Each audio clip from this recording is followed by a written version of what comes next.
आम्ही घेतला। पुढच्या काळामध्ये त्यांनी काय केलं पाहिजे याची दिशा आम्ही ठरवून दिली। सगळ्या नगरसेवकांचा अतिशय उत्तम प्रतिसाद आहे।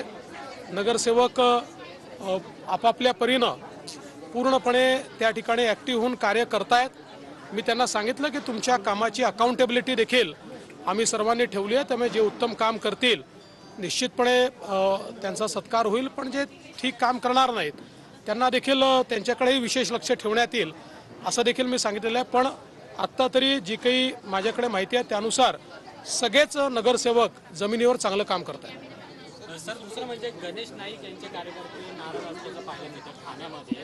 काय नेमकं नाईक साहेबांची माझी चर्चा झाली आहे, संजीव नाकांची चर्चा झाली आहे। कार्यकर्त्यांची नाराजी अनेक वेळा असते, पण आम्ही सगळे मिळून ती नाराजी दूर करू आणि सर्व कार्यकर्ते नव्या मुंबईमध्ये ठाण्याचे जे शिवसेनेचे उमेदवार आहेत त्यांचं काम करतील। राहुल गांधींची सभा होती पुण्यात, त्या बोललो किती वेळा तेच ते विचारतात।